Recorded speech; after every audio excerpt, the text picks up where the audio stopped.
அன்பு நெஞ்சங்களே, இறைவன் நமக்கு தந்த புதிய நாளிலே இறைவனுக்கு நன்றி கூறி இறை வார்த்தையால் நம் வாழ்வை பயனுள்ளதாக மாற்றுவோம். இறைவன் நம் அனைவரை நிறைவாக ஆசீர்வதித்து பாதுகாத்து வழிநடத்துவாராக. இன்றைய சிந்தனை, இயேசு அர்ப்பணம் நம்மில் மலரட்டும். யோவான் நற்செய்தி நூல் பிரிவு 6, இறை சொற்றொடர்கள் 51 முதல் 58 முடிய. அன்பார்ந்தவர்களே, இன்றைய விழா கிறிஸ்தின் தூய்மை மிகு திருவுடலும் திருத்தமும்.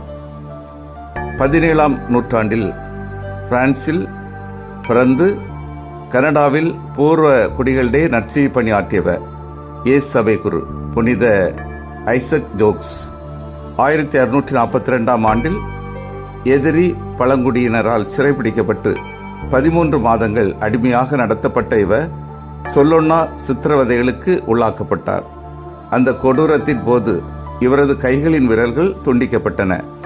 பின்னர் டச்சு வணிகர்களால் மீட்கப்பட்டு சிதைக்கப்பட்ட உடலோடு பிரான்சுக்கு திரும்பிய போதும் கிறிஸ்தின் பலியை ஒப்புக்கொடுக்க வேண்டும் என்ற இவரது ஆன்மீக ஆர்வம் மட்டும் குறையவே இல்லை.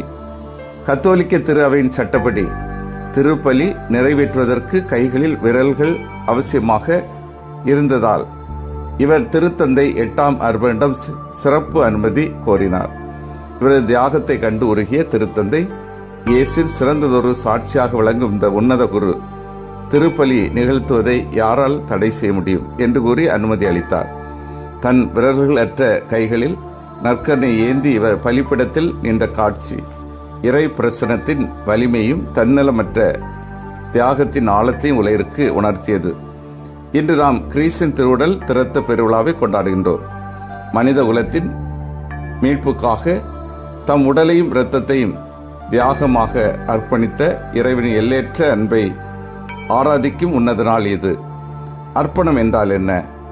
அர்ப்பணத்தை பற்றி நாம் பொதுவாக என்ன புரிந்து வைத்துள்ளோம்?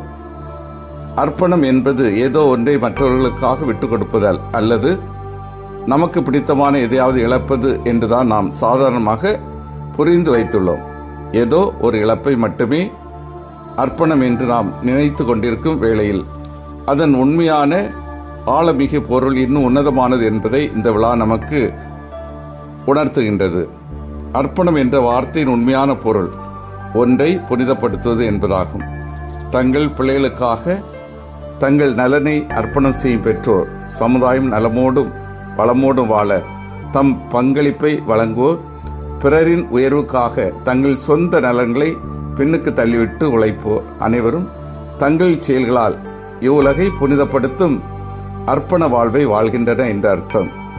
இதனைத்தான் திருத்தந்தை பிரான்சிஸ் புனித பேதுரு பெருங்கோவில் 2020ஆம் ஆண்டு புனித வியாழன் திருப்பலியை மக்களின் பங்கேற்பின்றி சிறப்பித்த வேளையில் கொரோனா தொற்றுள்ளவர்களுக்கு பணியாற்றி தங்கள் உயிரை வழங்கிய அருட்பணியாளர்கள், துறவிய மருத்துவ பணியாளர்கள், தூய்மை பணியாளர்களை சிறப்பான முறையில் குறிப்பிட்டு அவர்கள் நம்மிடையே உலவி வந்த அடுத்த வீட்டு புனிதர்கள் என்று தன் மறையுரையில் போற்றினார்.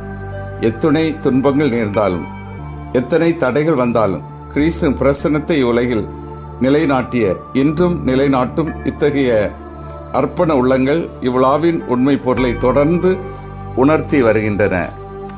இந்த அர்ப்பணத்தில் முழுமையான வடிவமாக விளங்குபவர் இயேசு. இயேசு நற்கருணை ஏற்படுத்தியதே அவரது எல்லையற்ற அர்ப்பணத்தின் உன்னத வெளிப்பாடு ஆகும்.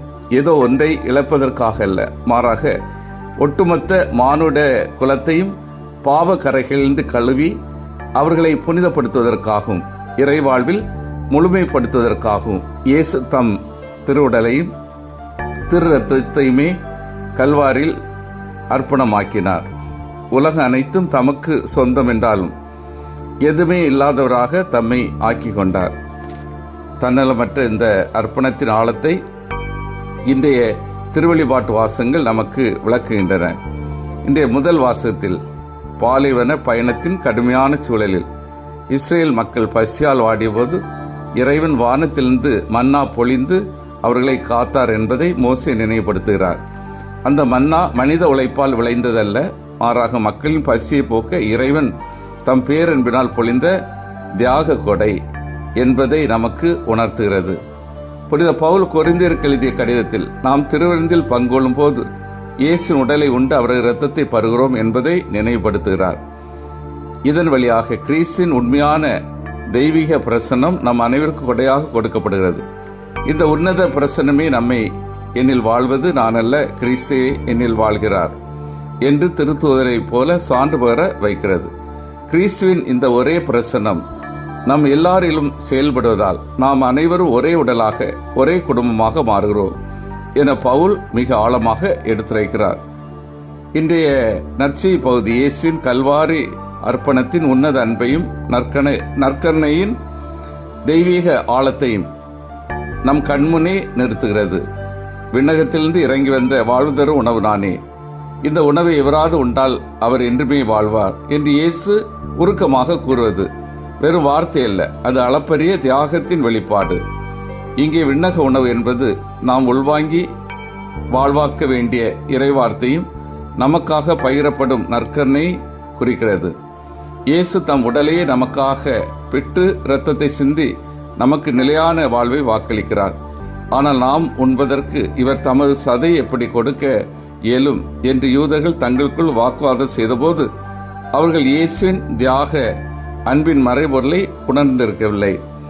திரு அவையின் உண்மையான பெருமை கிறிஸ்துவின் சிலுவை பாடுகளை நினைவூட்டும் நற்கருணையில் அடங்கியுள்ளது என்று திருத்தந்தை பிரான்சிஸ் வார்த்தைக்கு ஏற்ப இயேசு தம்மை கையளிப்பதன் வழியாக நமக்கு தரும் நிலையான வாழ்வின் ஆழத்தை இவ்வார்த்தைகள் தெளிவுபடுத்துகின்றன. நமது வாழ்வுக்கு முதலாவது இயேசுவின் சதையை உண்டு இரத்தத்தை பருகுவது என்பது அழியாத இறைவார்த்தையாகிய கிறிஸ்துவை நம் வாழ்வில் முழுமையாக உட்கொள்வதை குறிக்கிறது. இரண்டாவது, நாம் எதை உட்கொள்கிறோமோ அதுவாகவே மாறுகிறோம் என்பது நற்கருணை இயல். சதையும் இரத்தமுமான இயேசுவை நாம் உட்கொள்ளும் போது இயேசுவின் கொள்கைகள், லட்சியங்கள் மற்றும் அவரது இரக்கமுள்ள அணுகுமுறைகள் யாவும் நமதாகின்றன. மூன்றாவது, இயேசுவின் கல்வாரி தியாகத்தை நமக்கு நினைவுபடுத்தும் நற்கருணை அவர் விட்டு சென்ற அன்பு, அமைதி, பரிவு, தோழமை போன்ற உன்னத விழுமியங்களை நம் உள்ளத்தில் தாங்கி வாழ நமக்கு அழைப்பு கொடுக்கிறது. சிந்தித்து தியானித்து செயல்படுவோம். இயேசுவின் அர்ப்பணத்தால் நான் மீட்பு அடைந்ததை உணர்கின்றேனா? எனது அர்ப்பணம் இயேசுவை மையமாக கொண்டதாக உள்ளதா? எனது அர்ப்பண வாழ்வால் ஏழைகள் முன்னேற்றம் பெறுகின்றனரா? மன்றாடுவோமாக. வல்லமை மிக்க இறைவா, இயேசுவின் அர்ப்பணத்தால் நாங்கள் மீட்பை அடைந்ததை உணரவும், எங்களது அர்ப்பணம் இயேசுவை மையமாக கொண்டு அமையவும், எங்களது அர்ப்பண வாழ்வால் பல ஏழைகள் முன்னேற்றம் அடையவும் உதவி செய்தருளும். ஆமீன்.